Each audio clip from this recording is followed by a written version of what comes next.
ছাড় মেলা প্রায় শেষ, যদিও পত্রভারতী বা বুক ফার্মের মতো কিছু প্রকাশনী এখনও ছাড় দিচ্ছে। ডেজের ছাড় মেলা কিন্তু 14 তারিখে শেষ হয়ে গেছে। অনেকেই হয়তো গিয়েছিলেন, আবার অনেকেই যেতে পারেননি, দূরত্বের কারণে হোক বা ব্যস্ততার কারণে। কেননা এবছর ছাড় মেলাটা যখন চলছিল, মানে 11 থেকে 14 তারিখ ডেজের যে ছাড় মেলা চলছিল, সেই সময় কিন্তু কোনো ছুটি ছিল না পুরো উইকডেজের মধ্যে। ফলে ছুটি নিয়ে যেতে হয়েছে অনেককে, সেরকম আমিও করেছি। আমাদের ব্যস্ততার মাঝেও সময় বার করে আমাদের যেতে হয়েছে। আর ডেজের যেটা সবচেয়ে সমস্যা হচ্ছিল সেটা হচ্ছে লম্বা লাইন। সেখানে লাইনের প্রথমে দাঁড়াতে গেলে আপনাকে অনেক সকাল সকাল বেরোতে হতো। আমিও তাই করেছিলাম, সকাল সকাল বেরিয়ে প্রথমেই লাইন দিয়েছিলাম। তো যাই হোক, আমি অনেক কিন্তু বই সংগ্রহ করতে পেরেছি, যেগুলো আমার উইশ লিস্টের মধ্যে কিছু ছিল বা উইশ লিস্টের বাইরে, কিন্তু না সংগ্রহ করলে ঠকে যেতাম। হয়তো এসে আমার মনে হতো যে বইগুলো না নিয়ে ভুল করেছি। সেই রকম আমি কিছু বই আমি সংগ্রহ করেছি, যেগুলো হয়তো সংগ্রহ না করলে আমি ঠকে যেতাম। একবার দেখিয়ে নিই কী কী সংগ্রহ করেছি। এই হচ্ছে আমার দেশ থেকে সংগ্রহ করা বই। আমি পরপর বইগুলো বলছি, আপনাদের এক ঝলক দেখিয়ে নিলাম। আচ্ছা, প্রথমে বলি যে যে বইগুলো আমি সংগ্রহ করেছি আপনারা দেখলেন, সেগুলো কিন্তু সবই যে ব্র্যান্ড নিউ তা নয়, আবার সবই যে ছেঁড়া ফাটা বাঁধায় ছেঁড়া কিছু এরকম কিছু নয় কিন্তু। হ্যাঁ, উপরে ডাস্ট কভার কিছু কিছু হয়তো ছেঁড়া আছে, কিছু বইয়ের হয়তো সাইড একটু যে বাইন্ডিংয়ের যে জায়গাটা সেটা হয়তো একটু মোড়ানো আছে, কিন্তু একেবারে ছিঁড়ে গেছে বা এরকম নয়। আবার কিছু বই আছে যেগুলো দেখলেই আপনারা বুঝতে পারবেন একেবারে নতুন। যেমন আমি প্রথমেই একটা বই দেখাই, সেটি হচ্ছে সমগ্র উপদেশী উপকথা দেবীপ্রসাদ বন্দ্যোপাধ্যায়ের। এটি কিন্তু একেবারে প্লাস্টিকে মোড়া ছিল, একেবারে নতুন বই। এটি কিন্তু আমি একেবারে অর্ধেক দামে পেয়েছি, যে প্রিন্টেড প্রাইসটা আছে তার অর্ধেক দামে। বইটি একেবারে নতুন। এই বইটা আমি এই ডেজের 50% থেকে ছাড় থেকে সংগ্রহ করেছি। এবার পরের বইগুলো আসি। পরের বইটি হলো প্রফুল্ল রায়ের লেখা জীবনধারা। পরবর্তী বই হচ্ছে শৈলজানন্দ মুখোপাধ্যায়ের শ্রেষ্ঠ গল্প নিয়ে এই বইটি। পরের বইটি প্রফুল্ল রায়ের মানব জীবন। প্রফুল্ল রায়ের লেখা বেশ কিছু বই আমি সংগ্রহ করেছি, এবং দেজের এই ছাড়মেলায় কিন্তু প্রফুল্ল রায়ের লেখা অনেক ছিল ওনাদের স্টকে, তাই অনেকেই পেয়েছেন। এবার যা দেখলাম, প্রফুল্ল রায়ের লেখা পরবর্তী বই আমাকে দেখুন।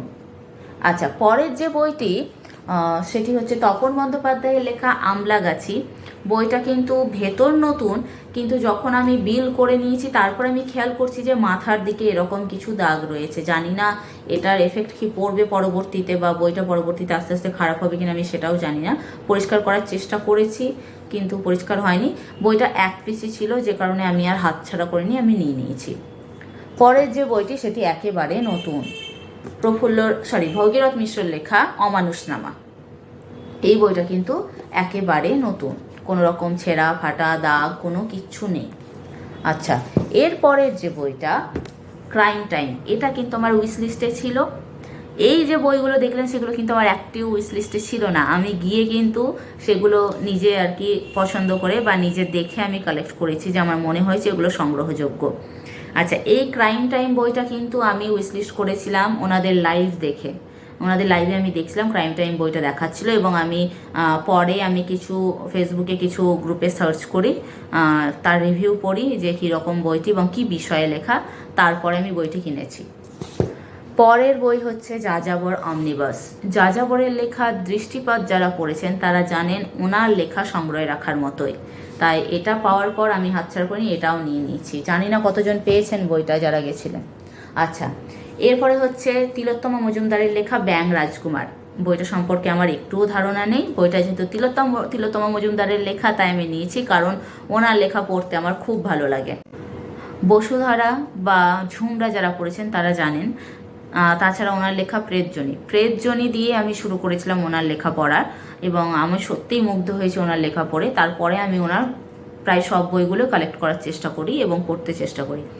এই বইটাও আমার কিন্তু উইশ লিস্টে ছিল না। এই বইটা আমি নিয়েছি শুধুমাত্র নারায়ণ সান্যালের লেখা লাডলি বেগম। আমি জানি যে ঐতিহাসিক উপন্যাস একটি, এবং সেই ভেবেই আমি নিয়ে নিয়েছি। বইটা পড়েছি, অলরেডি আমার পড়া হয়ে গেছে। বইটা সম্পর্কে রিভিউ আমি দেব।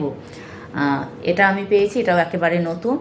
আচ্ছা, পরের যে বইটা, শুধু বই বলবো না, একটা বলবো যে সিরিজের মতো, সেটা হচ্ছে মহাযুদ্ধের ঘোড়া, প্রফুল্ল রায়ের লেখা, এবং এটা 3টে পার্ট। 3টে পার্টই একসঙ্গে রাখা ছিল ওখানে, এবং যারা নিয়েছেন তারা 3টে পার্টই পেয়েছেন, অনেকেই পেয়েছেন আর কি, দেখলাম আমি যখন নিচ্ছিলাম তখন। আচ্ছা, এবার যে বইটা সেটা হচ্ছে কথা অমৃত সমান নৃসিংহপ্রসাদ ভাদুড়ীর। এই বইটা আমার উইশ লিস্টে ছিল, মানে আমি দেশে যাওয়ার আগে থেকেই কিন্তু ভেবে রেখেছিলাম যে কখনো যদি ছাড়ে পাই তাহলে আমি বইটা নেব। এবং শুধু একটা নয়, এই 5 নম্বরটা নয়, এখানে আমি শুধু 5 নম্বর খণ্ডটা পেয়েছি। আমার 7টা খণ্ড নেওয়ারই ইচ্ছে ছিল, খুব ইচ্ছে ছিল যদি 7টা খণ্ড পেয়ে যায়।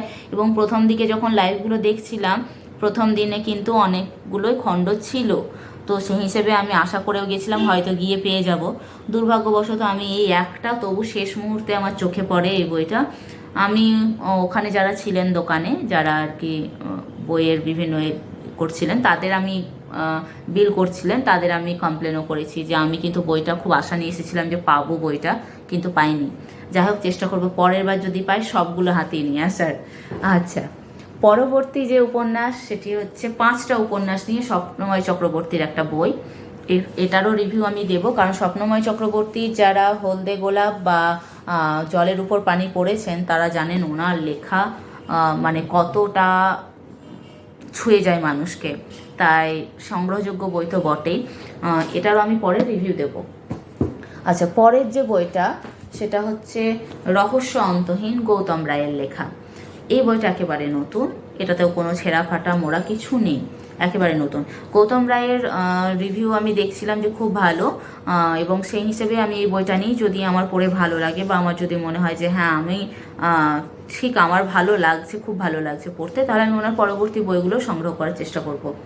আচ্ছা, এরপরে যে বইটা সেটা 1 পিসি ছিল, যে কারণে আমি নিয়ে নিয়েছি, সেটা হচ্ছে ভগীরথ মিশ্রর ঐন্দ্রজালিক।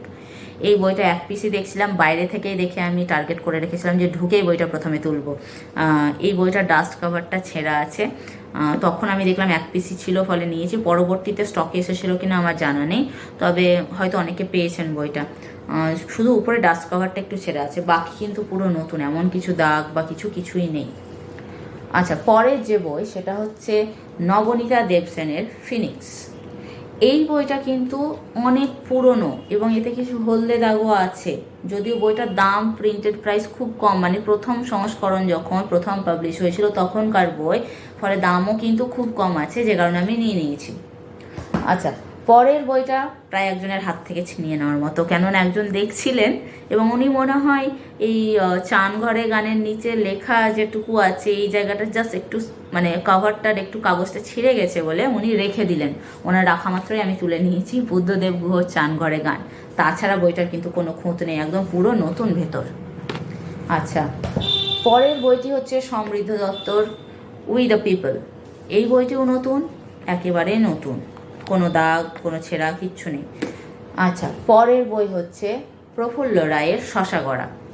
এই বইটার উপরের কাভারটা একটু মানে হয়তো দাগ টাগ লেগেছে তাই মনে হচ্ছে, নাহলে ভেতর কিন্তু ভালো আছে। পরের বই বাণী বসুর মেরিগো রাউন্ড। এটিও প্রায় নতুন বলা চলে, শুধু জাস্ট 2-1টা জায়গায় এটা মোড়ানো কাভার, এগুলো কোনো কিন্তু ম্যাটার করে না। আচ্ছা, পরের বইটাও প্রায় আমি 2-3 জনকে সরিয়ে হাতিয়ে নিয়ে এসেছি, প্রায় একরকম কিডন্যাপ করার মতো। সেটা হচ্ছে বুদ্ধদেব গুহর কোজাগর। 1 পিসি পড়েছিল ওখানে উপরে, বেশ কয়েকজন সামনে দাঁড়িয়েছিলেন, তাদেরকে দেখি করে সরিয়ে আমি বইটা নিয়ে এসেছি। সেটা হচ্ছে বুদ্ধদেব গুহর কোজাগর। উইশ লিস্টে কিন্তু সিরিয়াসলি আমি রাখিনি, জানি না আমি কিভাবে উইশ লিস্ট তৈরি করেছিলাম। আসলে যেটা হয়েছে, আমি দেশের কোনো উইশ লিস্ট সেরকমভাবে ভেবেই যাইনি, কেননা ভেবেছিলাম যা যদি আমার লাক ফেভার করে আমি পাবো, আর যদি আমার কপাল খুব খারাপ হয় আমি কিছুই পাবো না। তবু যেগুলো রেখেছিলাম সেগুলো তো পাইনি, যেমন কাটায় কাটাইটা দেখেছিলাম প্রথম দিকে লাইভে, পাইনি, বা কথা অমৃত সমান পাইনি, তাই ভেবেছিলাম যে কিছুই পাবো কি না তার সন্দেহ, তাই আমি কোনো উইশ লিস্টই করিনি, বরং আমি অন্য প্রকাশনীগুলোর উইশ লিস্ট করেছিলাম। যাক, পরে সে কথায় আসছি। পরবর্তী বই পরাশর বর্মা সমগ্র প্রেমেন্দ্র মিত্রর। এটিও নতুন, কোনো দাগ কোনো ছেঁড়া কিচ্ছু নেই। এবার আসছি কিছু একসঙ্গে সেট বই যেগুলো, সেটা হচ্ছে কিসসা সমগ্র আফসার আহমেদের লেখা, 2টো পার্ট, দুটোই পেয়েছি। দুটো কিন্তু নতুন, শুধু এটাতে একটু হালকা একটু সামান্য দাগের মতো মনে হবে আপনার, কিন্তু নতুনই বলা চলে। আচ্ছা, পরের বই হচ্ছে নীল লোহিত সমগ্র, 4টে পার্ট, একদম 4টে পার্টই ছিল।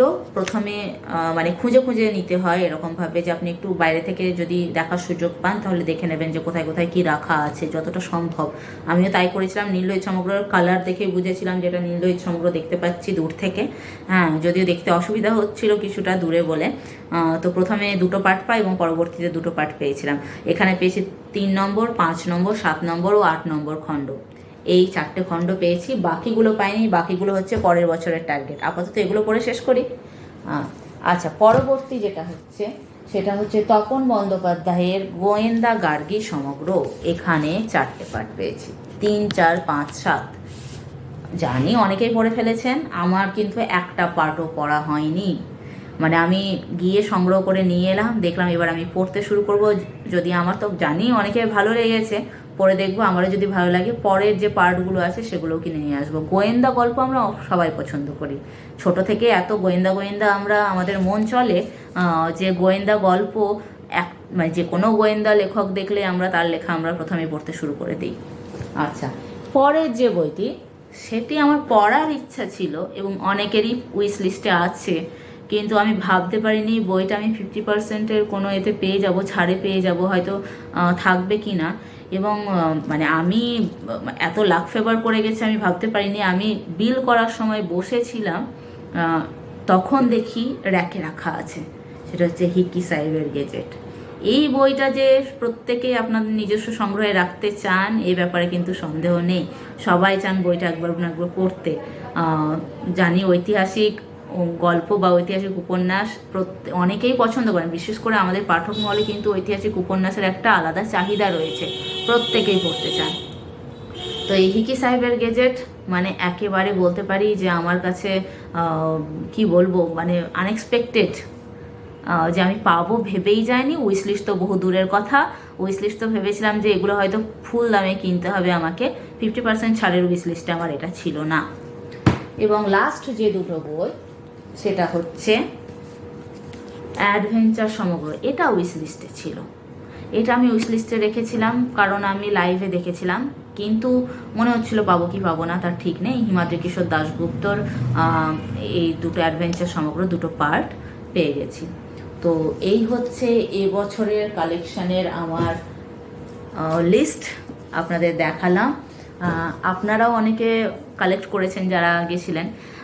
আমার কিন্তু প্রথমে ইচ্ছে ছিল যে পত্রভারতী বা বুক ফার্ম বা এদের কিছু আমি বই কালেক্ট করব এবছর।